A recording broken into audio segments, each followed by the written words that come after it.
नमस्कार, सुजस बुलेटिन में आपका स्वागत है। मैं हूं आपके साथ अभिलाषा गर्ग। एक नजर हेडलाइंस पर। मुख्यमंत्री श्री भजनलाल शर्मा का संवेदनशील निर्णय। राजस्थान वरिष्ठ अधिस्वीकृत पत्रकार सम्मान योजना के तहत पात्र पत्रकारों को मिलेगी सम्मान निधि। मुख्यमंत्री किसान कल्याण और गरीब के उत्थान के प्रति कटिबद्ध। आगामी राजस्थान दिवस पर आयोजित होने वाले कार्यक्रमों में किसान और वंचित वर्ग को मिलेगी विभिन्न सौगातें।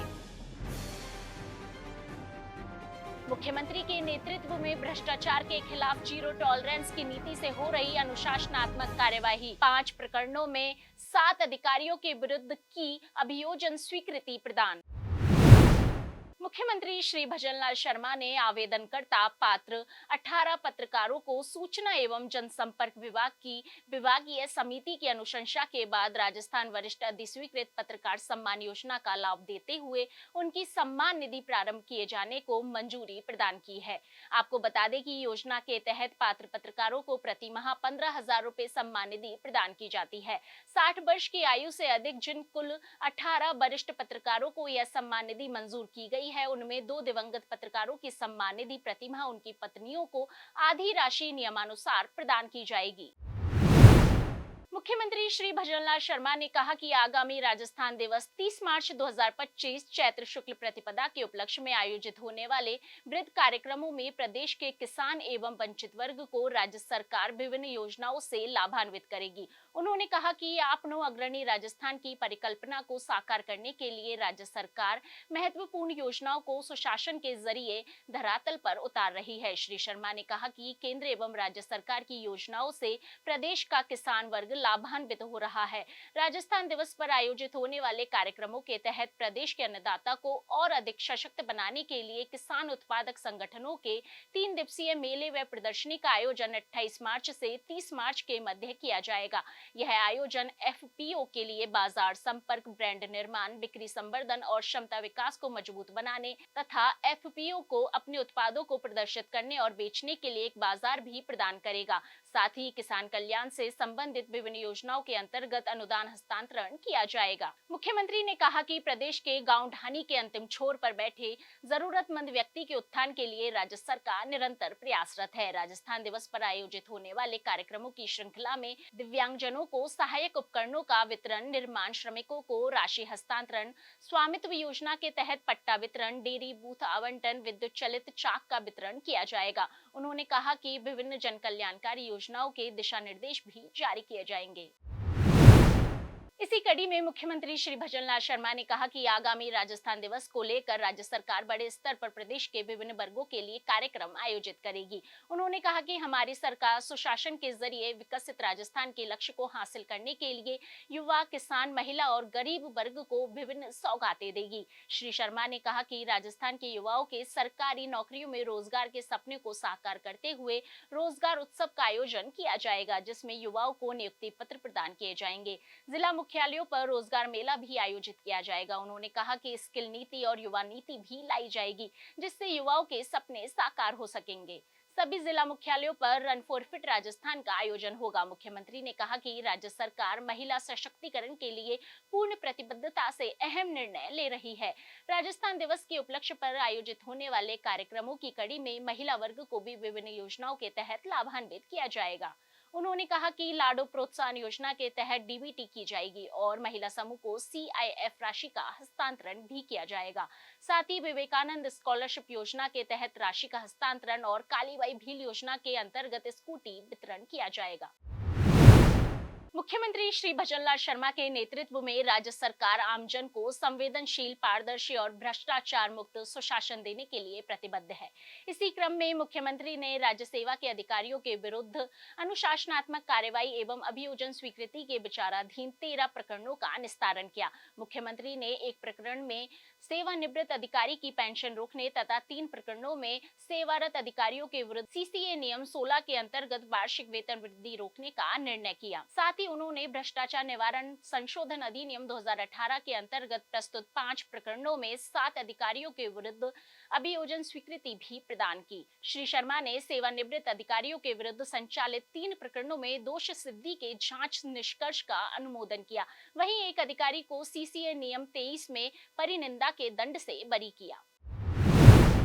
मुख्यमंत्री श्री भजनलाल शर्मा ने सोशल मीडिया पर हर्ष जताते हुए लिखा, धैर्य की विजय।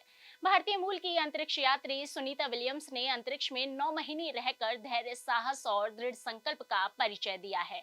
यह उपलब्धि न केवल भारत के लिए गौरव का क्षण है, बल्कि संपूर्ण मानवता के लिए प्रेरणा का स्रोत भी है। उन्होंने कहा कि इस ऐतिहासिक उपलब्धि ने नारी सशक्तिकरण के क्षेत्र में एक नया अध्याय जोड़ा है, जिसके लिए उन्हें बहुत बहुत शुभकामनाएं।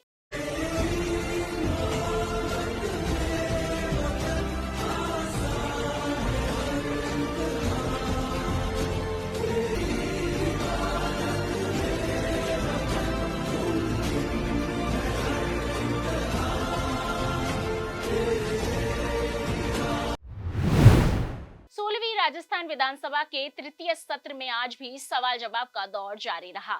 इसी कड़ी में उच्च शिक्षा मंत्री डॉक्टर प्रेमचंद बैरवा ने आज विधानसभा में कहा कि विधानसभा क्षेत्र खीपसर में वर्तमान में 6 राजकीय तथा 6 निजी महाविद्यालय संचालित है। उन्होंने कहा कि गुणावगुण व वित्तीय उपलब्धता के आधार पर पांचौड़ी व हरसोला में नवीन राजकीय महाविद्यालय खोलने पर विचार किया जाएगा। उच्च शिक्षा मंत्री प्रश्नकाल के दौरान सदस्य द्वारा इस संबंध में पूछे गए पूरक प्रश्नों का जवाब दे रहे थे। सदस्य के विधानसभा क्षेत्र में 6 राजकीय महाविद्यालय हैं और 6 ही प्राइवेट महाविद्यालय हैं, और जो अभी इन्होंने गोटन और पांचाला में अभी कॉलेज हैं, और वो लगभग आपका अरसोलाव 8 किलोमीटर दूर पे है। इसलिए यहाँ पे सफिशिएंट महाविद्यालय है और ज़्यादा दूरी पे आपका है नहीं। अगर फिर भी गुणावगुण के आधार पे और वित्तीय प्रबंध होने पर आपके खोलना संभव होगा। नगरीय विकास राज्य मंत्री स्वतंत्र प्रभार श्री झावर सिंह खर्रा ने विधानसभा में कहा कि पोखरण में प्रस्तावित नवीन औद्योगिक क्षेत्र में जमीन की उपलब्धता एवं किसानों की आवश्यकता के आधार पर वेयर हाउस का निर्माण का विचार किया जाएगा। उन्होंने कहा कि जमीन की उपलब्धता के आधार पर ही यहां माटी कलाकारों को जमीन आवंटन पर भी विचार किया जाएगा। नगरीय विकास राज्य मंत्री प्रश्नकाल के दौरान सदस्य द्वारा इस संबंध में पूछे गए पूरक प्रश्नों का उद्योग मंत्री की ओर से जवाब दे रहे थे कि माननीय उच्च न्यायालय जोधपुर द्वारा दिए गए उक्त निर्देशों में उल्लेखित प्रतिबंधित उपयोगों से राज्य स्तरीय भूपयोग परिवर्तन समिति द्वारा विगत 3 वर्षों में किसी भी प्रकार में भूपयोग परिवर्तन की स्वीकृति प्रदान नहीं की गई है। ऐसे बहुत से प्रकरण समिति के समक्ष आए और उसमें उन्होंने भूपयोग परिवर्तन की स्वीकृति प्रदान की, जिनमें एक प्रकरण इकोलॉजिकल जोन का था, जिसमें एक पर्यटन इकाई को दिया गया है। बाकी औद्योगिक क्षेत्र से आवासीय, आवासीय से वाणिज्यिक, वाणिज्यिक से आवासीय जैसे जो प्रकरण है उनमें दिया गया था। कायदे से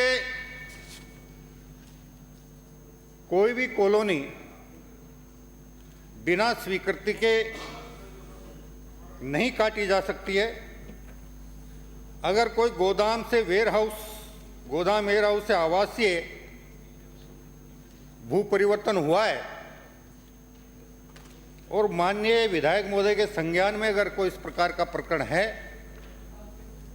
वो अवगत कराएंगे तो हम उसकी जांच करवा देंगे, और जांच करवाने के बाद जांच का जो भी निष्कर्ष आएगा उसके अनुसार विधि कार्रवाई जो भी होनी होगी वो हम करेंगे।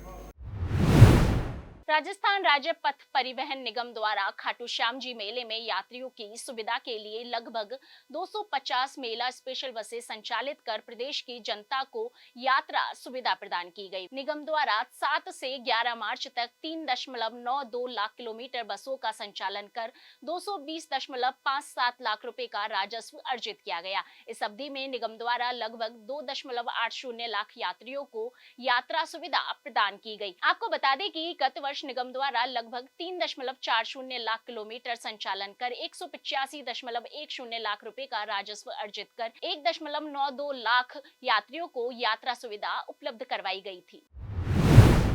सुजस बुलेटिन में आज के लिए इतना ही। फिर होगी आपसे मुलाकात, तब तक के लिए नमस्कार।